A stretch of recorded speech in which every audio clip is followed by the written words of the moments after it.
ہم اپنے جسم کو کھانا کھلا رہے ہیں،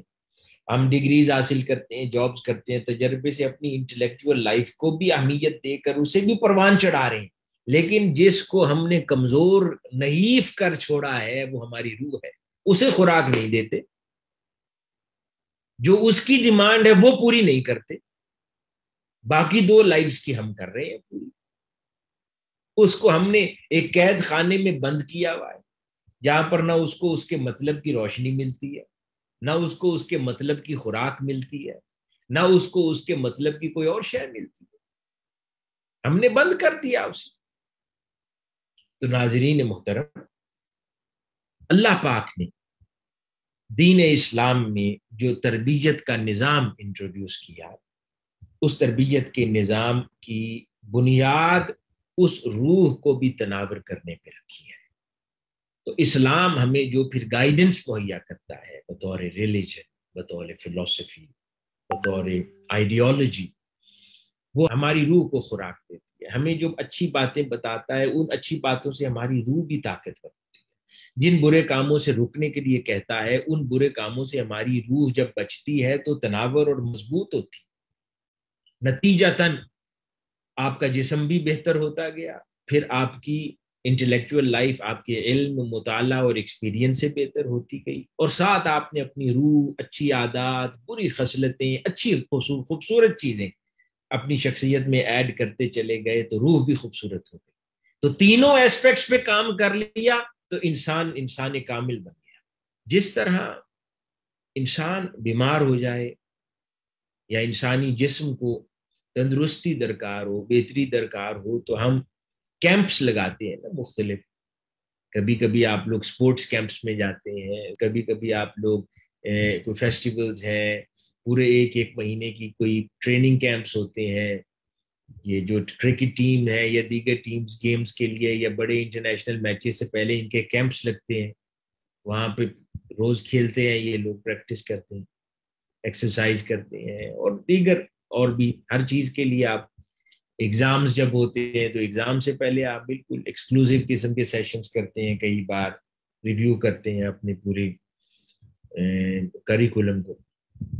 تو حاضرین محترم، یہی روح کی بہتری تیاری اور اس کو استعداد دینے کے لیے اللہ پاک نے پورے سال کے اندر پھر مختلف سیگمنٹس، مختلف پاکٹس ایام کی، کبھی مہینہ، کبھی دن،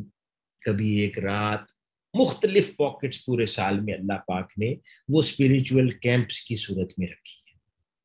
کہ جو لوگوں کو موٹیویٹ کریں، انوائٹ کریں کہ بھئی سارا سال جو روٹین میں رکھتے ہیں آپ اس کو بریک کریں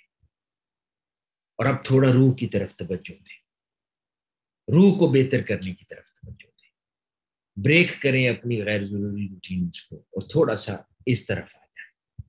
تو رمضان المبارک بھی انہی خوبصورت اور عظیم کیمپس میں سے ایک کیمپ ہے کہ جس کو اللہ پاک نے بہت خوبصورت بنایا ہے اور اس کو ایکسٹرا آرڈینریلی موٹیویٹنگ بنایا ہے، اور اس کے اندر پھر بہت سی برکات پوشیدہ کی ہیں کہ جب بھی کوئی اس کیمپ میں آتا ہے جس کیمپ کا نام رمضان ہے، پورے مہینے کے لیے، تو وہ جو بھی ایفرٹ کرتا ہے اس کے ریزلٹس ملٹی پلائی ہوتے ہیں، جو بھی ارادہ کرتا ہے اس کو وہ پختگی نصیب ہوتی ہے، جس چیز کی بھی پریکٹس کرنے کی کوشش کرتا ہے اس میں اللہ پاک کی مدد اس کے شامل حال ہو جاتی ہے، اس کے معاون ہو جاتی ہے۔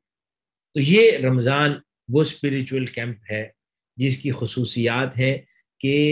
آدمی تو محنت کرتا ہی ہے، رمضان بھی اس کے ساتھ معاونت کرتا ہے اس کو اچھی عادات کو پختہ کرنے۔ اور پھر رمضان المبارک ایک ایسی نعمت ہے اللہ پاک کی کہ اس کے اندر اللہ پاک نے ایسی خصوصیات رکھی ہیں کہ یہ انسانی زندگی کے تینوں پہلوؤں کو ایڈریس کرتی ہے۔ باقی ساری راتیں جو ہیں وہ انسان کی اسپریچول لائف کو ایڈریس کرتی ہے، کبھی 15 شعبان ہے، کہیں 27ویں رمضان کی ہے جسے لیلۃ القدر کہتے ہیں، کبھی اور ایام ہیں، مبارک راتیں ہیں جن میں ہم عبادات کرتے ہیں، جاگتے ہیں، اللہ کو مناتے ہیں، اللہ کے رسول کا تذکرہ کرتے ہیں صلی اللہ علیہ وسلم، وہ روح کو ایڈریس کرتی ہیں چیزیں۔ لیکن رمضان المبارک ایک ایسا مہینہ ہے کہ جس کے اندر انسان اگر صحیح معنوں میں یہ مہینہ گزارے تو میں نے عرض کیا کہ انسانی زندگی کے 3 پہلو ہیں، تو رمضان المبارک تینوں پہلوؤں کو برابر ایڈریس کرتا ہے۔ اس کی فزیکل یعنی بایولوجیکل جسدی لائف کو بھی ایڈریس کرتا ہے، اس کی انٹلیکچوئل لائف کو بھی ایڈریس کرتا ہے، اور اس کی اسپرچوئل لائف کو بھی ایڈریس کرتا ہے۔ تو آگے چل کر اب ہم یہ دیکھیں گے کہ رمضان المبارک ہماری تینوں حیاتی پہلو ان کو کیسے ایڈریس کرتا ہے، اور اگر صحیح معنوں میں ہم گزاریں تو اس کو بینیفٹ کیسے پہنچاتا ہے۔ پہلے میں کچھ احادیث مبارکہ کی روشنی میں کچھ رمضان المبارک کی خصوصیات اور فضائل ہماری آڈینس کے لیے میں گوش گزار کرتا ہوں۔ بہت ساری چیزیں ہم نے پہلے سن رکھی ہوں گی، کئی چیزیں نہیں سنی ہوں گی، کئی سنی ہوں گی تو ان کا یادہ ہو جائے گا، تاکہ ہم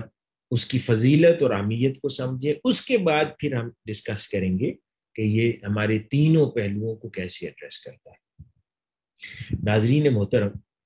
حضرت سلمان فارسی رضی اللہ تعالیٰ عنہ ایک جلیل القدر صحابی رسول ہیں صلی اللہ علیہ وسلم۔ آپ نے ارشاد فرمایا کہ رسول اللہ صلی اللہ علیہ وسلم نے شعبان کے آخری دن ہمیں خطاب فرمایا اور فرمایا کہ اے لوگو، تم پر ایک عظیم الشان اور بابرکت مہینہ سایہ فگن ہو گیا ہے،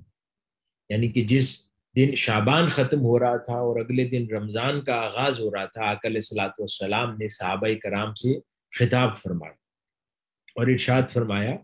کہ اے لوگو، تم پر ایک بابرکت مہینہ سایہ فگن ہو رہا ہے، اس میں ایک ایسی رات ہے جو 1000 مہینوں سے بہتر ہے، اس سے مراد لیلۃ القدر ہے۔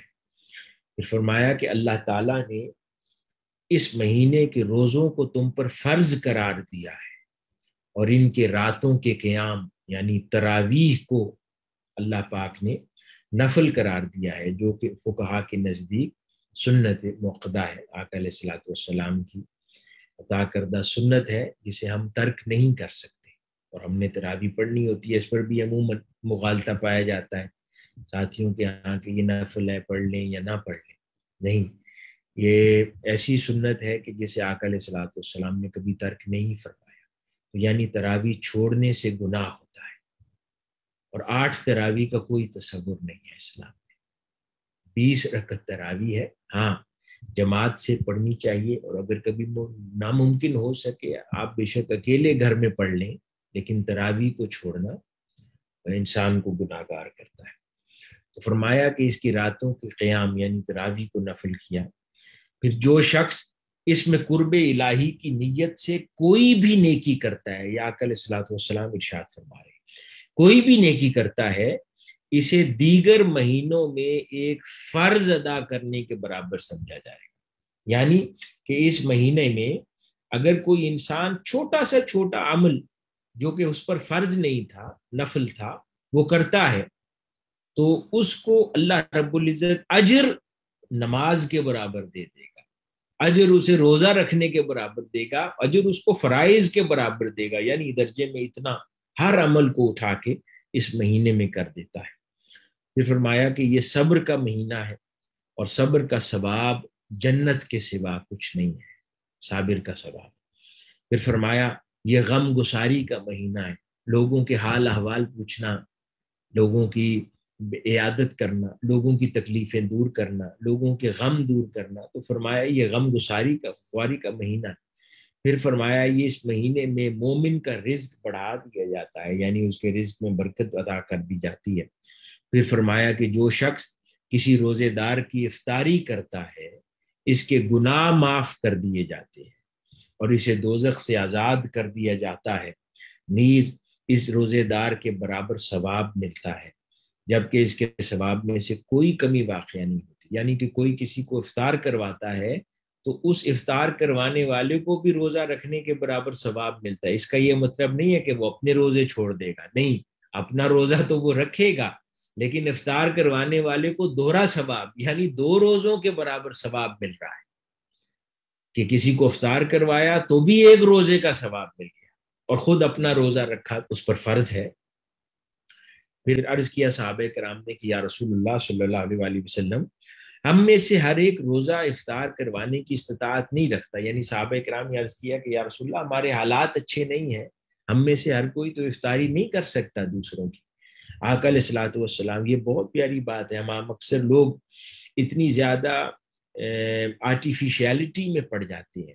کہ ہم نے آج افطار کرنا ہے دوستوں کا یا بلانا ہے، تو ہمارے لیے وہ پارٹی کا تصور ہے کہ ہم نے اتنا خرچ کرنا ہے اس کے اوپر۔ اگر میں نے اچھا افطار نہ کیا، لوگوں کے لیے بہت زیادہ ڈشز میں نے اویلیبل نہ کی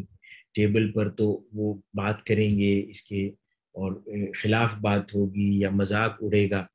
تو جبکہ یہ سب ناجائز قسم کی سوچیں ہیں، کیونکہ اگر نہ بھی طاقت، کچھ طاقت نہ ہو، رسول اللہ صلی اللہ علیہ وسلم نے فرمایا کہ اللہ تعالیٰ ایک کھجور کھلانے یا ایک پانی پلانے یا ایک دودھ کا ایک گھونٹ پلا کر افطاری کروانے والے کو بھی اتنا ہی ثواب اور اجر دیتا ہے۔